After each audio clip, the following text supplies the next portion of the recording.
terlihat sekali bahwa anak-anak bersyukuran ini senjata masuknya ke Semada itu pakai hafalan Quran. Jadi ada yang hafal 30 juz, ada yang 29 juz, ada yang 20 juz, ada yang 25 juz. Oleh karena itu senjatanya itu kita uji. Kita lihat, alhamdulillah anak-anak lulus semua, bisa semua. Ya. Oleh karena itu ini yang hafal Quran terus kita asah karena nantinya juga dipakai senjata masuk ke perguruan ini. Insya Allah bisa kita datangkan ustadznya juga untuk membina anda-anda yang ingin hafal Quran. Oleh karena itu tetap semangat, tetap kerja keras dalam rangka meraih prestasi. Yang olahraga juga sama, tetap kita fasilitasi. Lapangannya sudah bagus, pelatihnya sudah bagus. Bahkan yang akademik, ini kemarin tim cerdas cermat Semada alhamdulillah mewakili Lamongan masuk ke Jawa Timur. Tepuk tangan buat cerdas cermat Semada. Ya. Jadi ada satu tim cerdas cermat yang insya Allah akan maju di provinsi Jawa Timur. Anak-anak yang saya cintai, kegiatan mulai nanti memang sengaja kita taruh di masjid supaya anda senantiasa senang masuk masjid.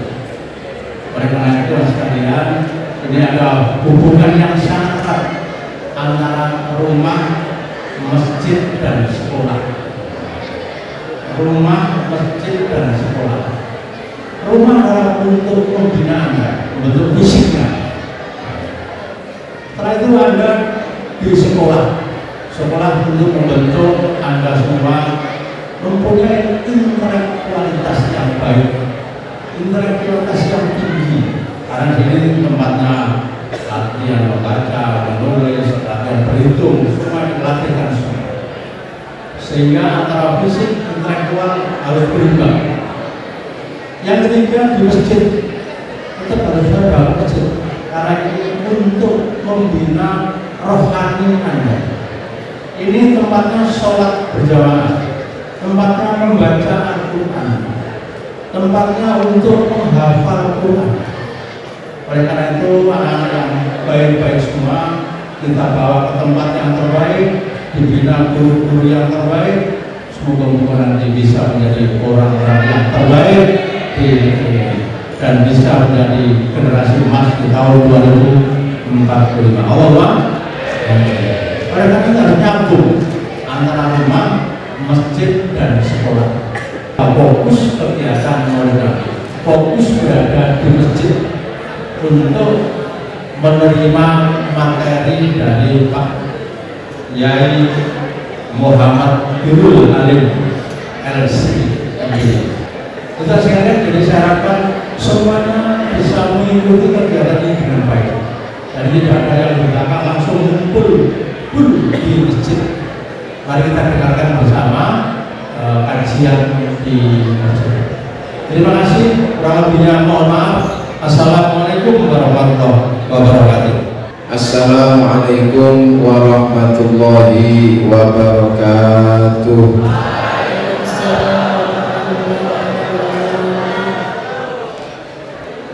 Pertama-tama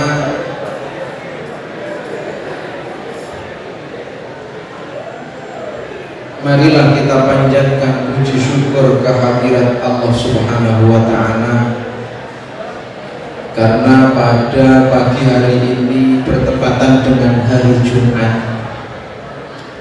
kita dapat berkumpul dalam rangka menghormati kelahiran baginda Nabi Muhammad Sallallahu Alaihi Wasallam, yang mana dengan hadirnya beliau di muka bumi ini,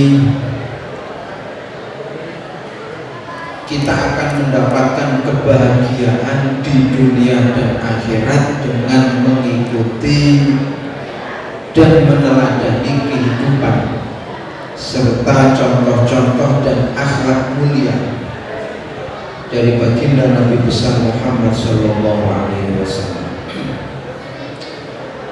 Sebelum saya memulai kajian pada pagi hari ini, insya Allah saya tidak banyak menyampaikan pidato atau ceramah. Ini yang pertama. Karena apa? Karena sesuai dengan sabda Nabi, ucapan yang bagus itu maqalla wa dalla. Standar ucapan yang ideal itu bukan yang banyak, tapi sebuah pidato itu minimal harus memenuhi dua hal. Yang pertama, sedikit. Jadi justru kalau banyak itu tidak bagus dan menjadikan panjenengan nanti konsentrasinya akan hilang. Makanya di dalam sejarahnya Nabi itu lebih banyak mendengar daripada berbicara. Ya, Nabi itu lebih banyak mendengar daripada berbicara. Yang kedua, standar ucapan yang bagus atau pengajaran yang bagus itu adalah, jadi sedikit itu berarti harus simpel ya. Kalau ribet itu nanti tidak bagus. Kemudian yang kedua, standar ucapan atau pengajaran yang bagus itu apa? Madalah, yang berkualitas, sedikit tapi berkualitas. Dalla itu artinya mengandung makna yang sangat luas. Ucapan yang sedikit tapi mengandung makna yang sangat luas. Ini yang diarani gampang yo repot, diarani repot yo gampang. Diarani repot kenapa? Karena kita dipaksa untuk meringkas makna yang luas. Diarani gampang itu karena kita disuguhkan oleh sesuatu yang sederhana.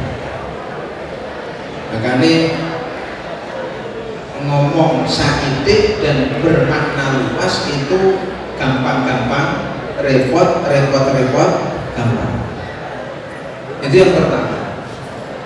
Dan itu bisa kita jadikan standar buat kita bersama. Jadi insya Allah saya sam'an wa ta'atan sendika dawuh dengan apa yang disabdakan oleh baginda Nabi. Yang kedua,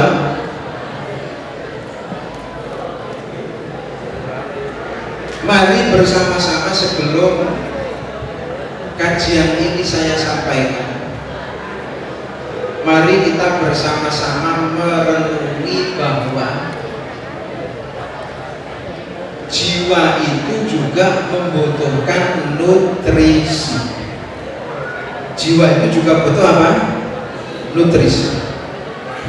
Kalau perut itu butuh makan, manusia 1 minggu tidak makan, tidak minum, mati.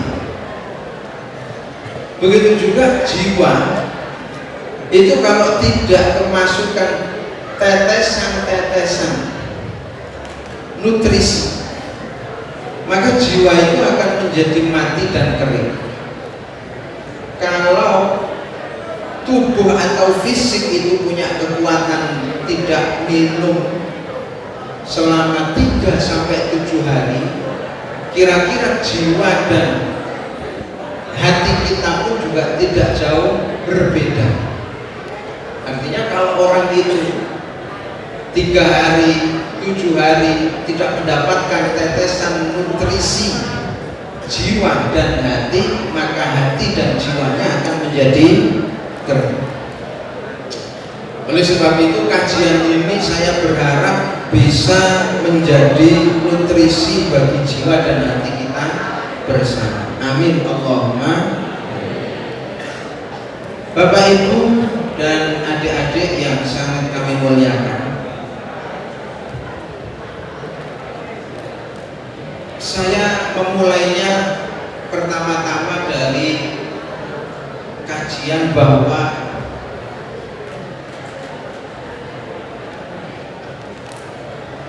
cita-cita atau kemauan yang kuat itu setara dengan doanya seorang nabi. Ini sampai jam. Cita-cita dan kemauan yang kuat itu setara dengan doanya nabi. Seseorang harus mempunyai kemauan yang kuat, dan kemauan yang kuat itu setara dengan doanya siapa? Nabi. Sampean sejak dari sekolah kepingin jadi profesor, ditata kemauannya dari sekarang, insya Allah jadi profesor. Sampean sejak dari sekarang sudah punya kemauan kuat untuk jadi presiden umum. Ini saya tanya, ada enggak yang berpikir saja untuk jadi presiden sampean? Tidak ada. Kalau seandainya di antara sampean ada yang kepikiran jadi presiden, jadi menteri, jadi tokoh dunia, insya Allah jadi. Tapi sayangnya kadang-kadang kita ini yang muda-muda pokok sekolah oleh ijazah, tidak tahu entah jadi apa. Nah itu maka barang lulus bingung kenapa? Karena apa? Karena sejak dari awal itu tidak ada kemauan. Saat ini kalau kali panjenengan dua murid dan dari murid yang ada berapa ini jumlahnya? 1000 SMA Negeri 2 wonten 1000. Ada 1000. Yang kita harus punya nyontoh, punya himmah, punya kemauan yang kuat untuk nyontoh Kanjeng Nabi. Kanjeng Nabi dalam masa 23 tahun itu adalah masa yang sangat singkat sekali. Seumpama dibikin periodisasi bupati, itu berarti 4 periode. 4 periode. Itu sudah tidak ada yang namanya mabuk-mabukan, tidak ada yang namanya perzinahan, tidak ada yang namanya korupsi, dan tidak ada yang namanya saling bunuh membunuh. Hanya dalam masa 23 tahun.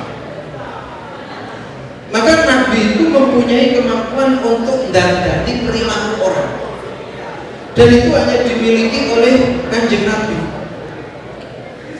Di dalam Islam kita mengenal ada yang namanya pemimpin yang diberi nama Umar bin Abdul Aziz. Sayyidina Umar bin Abdul Aziz. Sampeyan kudu ngerti wong sampeyan wong Islam. Sayyidina Umar bin Abdul Aziz itu adalah seorang pemimpin imperium Islam. Pada saat itu Islam bukan hanya menjadi negara tapi menjadi imperium. Imperium itu apa? Kekuasaannya itu lintas negara, lintas kawasan, wilayah teritorinya sudah lintas benua. Dari benua Afrika, Asia, kemudian Eropa, sebagian Eropa. Pada saat itu Amerika belum ditemukan. Afrika, Asia, Eropa itu kepala negaranya cuma satu, yaitu Umar bin Abdul Aziz. Ada yang luar biasa. Umar bin Abdul Aziz itu mampu merubah negara yang tadinya tidak adil menjadi adil, mampu mensejahterakan rakyatnya yang tadinya miskin menjadi kaya, itu hanya dalam waktu 2 tahun. Nah ini biar kita bisa melakukan studi komparasi, biar bisa kita membandingkan. Jadi Umar bin Abdul Aziz itu mampu merubah yang tadinya negara itu mboten adil menjadi adil. Negara yang tadinya sangat tidak tidak makmur. Artinya terjadi ketimpangan, sing sugih nggih banget sugih, sing kere nggih banget kerene. Lho itu tatanan ekonominya dirubah hanya dalam waktu berapa? 2 tahun. Sampai dalam masa pemerintahan beliau niku diceritakan perampok siji mawon mboten enten. Begal satu saja tidak ada. Bahkan diceritakan ono macan kepethuk kidang niku macane ora gelem mangan kidang. Saking nopo? Saking adile Umar bin Abdul Aziz. Itu real. Orang Islam dulu itu dihancurkan oleh Mongol sampai peradabannya itu dibakar. Ada perpustakaan namanya perpustakaan Baitul Hikmah. Orang Islam dulu itu suka membaca, suka intelektual, makanya dia punya perpustakaan hebat namanya Baitul Hikmah. Itu ceritanya dibakar sama Mongol. Bukunya itu baru habis dalam 40 hari, jadi 1 bulan lebih. Semuanya dihancurkan, ibu kotanya dibakar, ilmuwan-ilmuwannya dibunuh. Mongol pada saat itu agamanya agama penyembah berhala. Orang abadatul autan, penyembah berhala atau kaum pagan. Hebatnya orang Mongol menghancurkan bangsa manapun, dia tidak tunduk dengan bangsa itu. Tapi orang Mongol menghancurkan orang Islam. Ini kehebatannya orang Islam ya, berkatnya Kanjeng Nabi. Orang Mongol menghancurkan dan menginvasi orang Islam, justru bukan orang Islamnya yang ikut agamanya orang Mongol, tapi orang Mongol justru ikut agamanya orang Islam. Ini yang aneh. Mengapa orang Islam itu bisa seperti itu? Ternyata rahasianya. Nah, ini rahasianya. Pemuda-pemuda Islam saat itu yang masuk dalam kalangan ilmuwan. Jadi ilmuwan-ilmuwan muda Islam. Pada saat itu ketika negara Islam dijajah oleh orang-orang Mongol, pemuda-pemudanya sing pinter-pinter ini menyingsingkan baju untuk mencerdaskan bangsa. Dicontohkan seperti Imam Nawawi. Nih saya sepil dikit. Imam Nawawi pada saat itu masih muda dan beliau termasuk ilmuwan. Imam Fakhrul Razi beliau termasuk pemuda dan ilmuwan. Pada saat itu melihat teman-temannya, tetangganya, negaranya diinvasi, apakah Imam Nawawi dan Imam Fakhrul Razi kemudian terpikir untuk jihad? Tidak. Tapi beliau terbesit dalam pikirannya, saya harus mendirikan dan menghidupkan ilmu pengetahuan. Sampai semua kelak sampean yang akan meneruskan perjuangan Bapak Ibu guru ini, pesan saya jangan pernah putus belajar. Mari kita tutup majelis Maulidur Rasul pada pagi hari ini dengan berdoa. Semoga kita menjadi golongan umatnya Nabi Muhammad sallallahu alaihi wasallam. Bismillahirrahmanirrahim. Alhamdulillahirabbil alamin. Alhamdulillah wa ni'amahu wa yukafi mazidah ya rabbana lakal hamdu kama yanbaghi li jalali wajhikal karim wa li'azimi sultanik. Allahumma shalli ala sayyidina Muhammadin al-fatihah lima ughliqa wal khatim lima sabaqa nasiril haqqi bil haqqi wal hadi ila siratikal mustaqim wa ala alihi wa ashabihi haqqa qadrihi wa miqdarihil azim. Allahumma rabbana hab lana min azwajina wa dhurriyyatina qurrata a'yun waj'alna lil muttaqina imama. Rabbana ighfir lana wa li ikhwanina alladhina sabaquna bil iman wa la taj'al fi qulubina ghillan lil ladzina amanu rabbana innaka ra'ufur rahim. Allahumma ij'alna wa auladana wa ahlana wa dhurriyyatina wa talamidzana wa tilmidzatina wa aqribana wa man ahsana ilayna min ahli al-ilmi wa ahli al-khair wa la taj'alna wa iyyahum min ahli al-sharri wa ahli al-dhayr. Rabbana atina fid dunya hasanah wa fil akhirati hasanah wa qina adzaban nar. Wa sallallahu ala sayyidina Muhammad wa ala alihi wa sahbihi wa sallam wa akhiru da'wana alhamdulillahi rabbil alamin. Wallahu muwaffiq ila aqwamit thoriq. Wassalamualaikum warahmatullahi wabarakatuh.